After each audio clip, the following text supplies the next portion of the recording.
পাঁচটার পাঁচ মিশালি নিয়ে আমি অতনু রয়েছি আপনার সঙ্গে এবং পাঁচটার পাঁচ মিশালিতে শুরুতে আপনাদের একটা লাইনের ছবি দেখাবো। আপনারা তো দেখেছেন বিভিন্ন জায়গায় লাইন পড়ে, সে মুভি দেখতে গেলে সেখানেও লাইন, টিকিট কাটার কাউন্টারে লাইন পড়ে, আবার কোনো রকম কোনো পরিষেবা পেতে গেলে লাইন, চাকরির পরীক্ষার লাইন।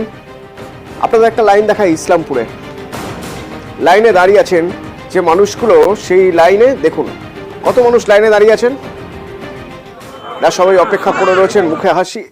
এই যে এতজন লাইনে দাঁড়িয়ে আছেন, এরা আসলে পঞ্চায়েত অফিসের সামনে লাইনে দাঁড়িয়ে আছেন। এরা টাকা ফেরত নেওয়ার জন্য লাইনে দাঁড়িয়ে আছেন।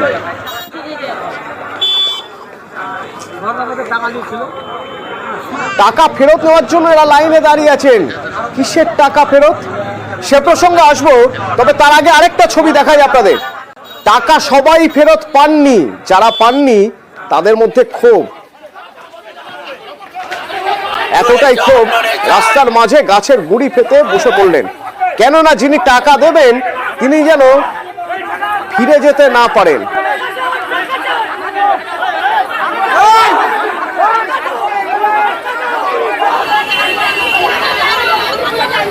তো কারা কে টাকা দিচ্ছিলেন, কার কাছ থেকে টাকা ফেরত দিচ্ছিলেন, কেনই বা তিনি টাকা ফেরত দিচ্ছেন, তিনি টাকাটা নিয়েছিলেন কেন, একটু জেনে নি।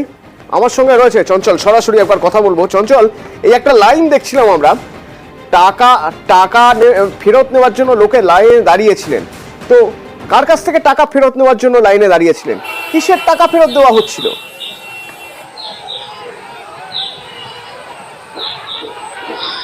দেখো তোমাকে জানিয়ে রাখি যে 2022 সালে যে আবাস প্রকল্প রয়েছে, আবাস যোজনা প্রকল্প, প্রধানমন্ত্রী আবাস যোজনা প্রকল্প, সেই আবাস যোজনা প্রকল্পের নামে টাকা তোলার অভিযোগ ছিল প্রধান এবং প্রধানের যিনি স্বামী তৎকালীন প্রাক্তন অঞ্চল সভাপতি আব্দুল হক, তার বিরুদ্ধে।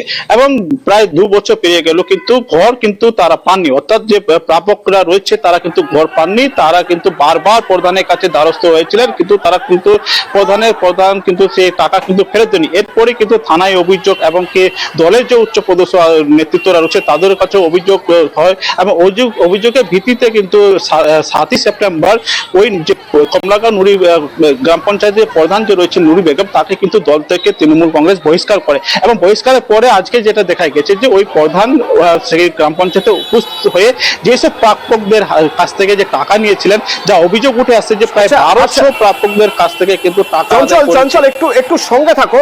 1200 জনের থেকে টাকা তুলেছিলেন নুরি বেগম, পঞ্চায়েত প্রধান, তার স্বামী প্রাক্তন তৃণমূল অঞ্চল সভাপতি আব্দুল হক, দুজনে মিলে 1200 লোকের থেকে টাকা নিয়েছিলেন।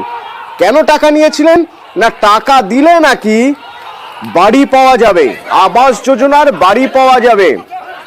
সেই টাকা তারা ফেরত দিতে এলেন আজ বাধ্য হয়ে। এর আগে দল থেকে তাদের বহিষ্কার করা হয়েছে, নানা জায়গায় অভিযোগ করার পর বাধ্য হয়ে আজ টাকা ফেরত দিতে এলেন। কিন্তু সবাই কি টাকা পেলেন? চঞ্চল, তোমার কাছে আমার প্রশ্ন, এই 1200 জনের মধ্যে থেকে কজন টাকা পেলেন? কারণ অনেককেই তো দেখা যাচ্ছে তারা গাছের গুড়ি পেতে বসে পড়েছেন ওই রাস্তায়, তারা তার মানে টাকা পাননি।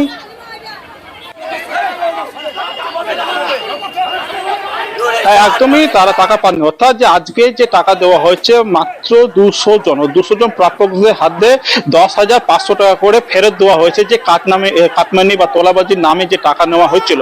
বাকি যারা লোক, অর্থাৎ যে 200 অর্থাৎ 1000-এর উপরে কিন্তু লোক এখনো কিন্তু টাকা পাননি। যারা টাকার কথা শুনতে পেরে কিন্তু তারা সেই গ্রাম পঞ্চায়েতের সামনে উপস্থিত হন, এবং উপস্থিত হওয়ার পর তারা জানতে পারেন যে তাদেরকে টাকা দেওয়া হবে না। সে নিয়ে কিন্তু তারা ক্ষোভে ফেটে পড়েন এবং রাস্তায় কাঠের গুড়ি রেখে তারা বিক্ষোভ দেখাতে শুরু করে। পরে ইসলামপুর থানা বিশাল পুলিশ বাহিনী উপস্থিত হয়ে সে পরিস্থিতি নিয়ন্ত্রণে আনে। তবে পরিস্থিতি এতটাই উত্তেজিত পরিস্থিতি ছিল যে প্রধানকে বাধ্য হয়ে গ্রাম পঞ্চায়েত থেকে বের করে পুলিশের গাড়িতে বসে তাকে বাড়ি ছেড়ে আসতে হলো পুলিশ প্রশাসনকে। তবে গোটা ঘটনা নিয়ে কিন্তু আজকে কিন্তু উত্তেজনার যে পরিস্থিতি এখনো কিন্তু থমথমে রয়েছে। চঞ্চল, দল সাসপেন্ড করে দিয়েছে, দল থেকে সরিয়ে দেওয়া হয়েছে, পুলিশ কোনো এখনো পর্যন্ত অ্যাকশন নেয়নি। এত মানুষ টাকা পাননি, তারা অভিযোগ করছেন, পুলিশ কোনো অ্যাকশন নেননি, বরং পুলিশ তো দেখা যাচ্ছে প্রোটেকশন দিয়ে তাকে নিয়ে আসছেন, নিয়ে যাচ্ছে।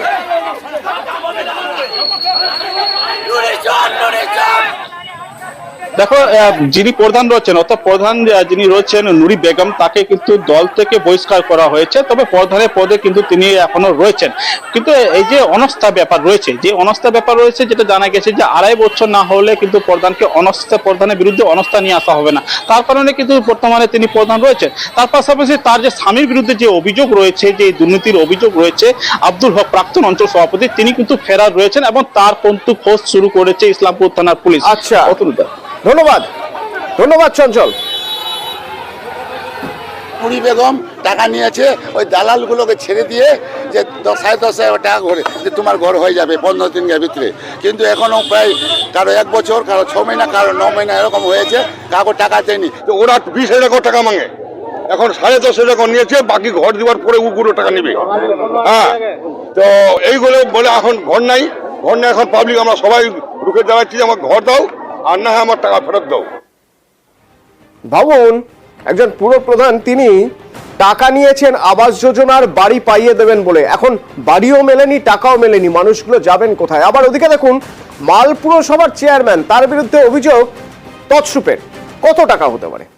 120 কোটি টাকা তৎসুপের অভিযোগ, সাসপেন্ড মাল পুরসভার চেয়ারম্যান। 120 কোটি টাকা তৎসুপ করলেন কি করে? রকি রয়েছেন প্রতিনিধি, আমার সঙ্গে সরাসরি বলতে পারবেন। রকি, প্রথমে তোমাকে বলে রাখতে চাইবো, মাওলাদার যে পৌরসভা রয়েছে তার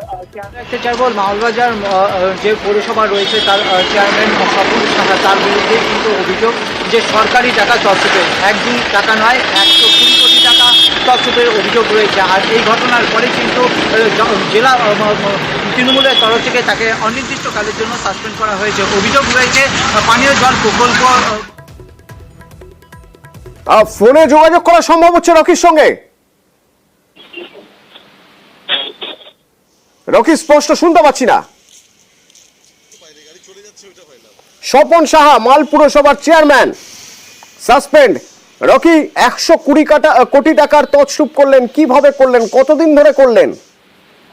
অথবা তোমাকে বলে রাখতে চাইবো যে স্বপন সাহা, যিনি মালবাজার পৌরসভার চেয়ারম্যান ছিলেন, তাকে কিন্তু ইতিমধ্যেই তৃণমূলের তরফ থেকে অনির্দিষ্টকালের জন্য সাসপেন্ড করা হয়েছে। অভিযোগ রয়েছে যে তিনি প্রায় 120 কোটি টাকা তছরূপ করেছেন সরকারি টাকা। জল প্রকল্প, প্রধানমন্ত্রী যে আবাস যোজনা রয়েছে, এমনকি সুন্দরবনের নামে যে সকল প্রকল্প রয়েছে, সেই সকল প্রকল্পে টাকা তছরূপ করা হয়েছে বলে অভিযোগ। এরপরেই কিন্তু দলের কাছে বিভিন্ন মহল থেকে অভিযোগ যায় এবং দল রীতিমতো কিন্তু পদক্ষেপ নিয়েছে। আজ স্বপন সাহাকে অনির্দিষ্টকালের জন্য সাসপেন্ড করা হয়েছে তৃণমূল কংগ্রেসের তরফ থেকে। এর পাশাপাশি কিন্তু বলতে চাইবো, রাজ্য সরকারের একটি আধিকারিকের তার জন্য একটি দল ইতিমধ্যে মাল পৌরসভায় পৌঁছেছেন এবং তারা কিন্তু তদন্তে জড়িত হয়েছে। গোটা ঘটনায় কিন্তু ধন্যবাদ রকি।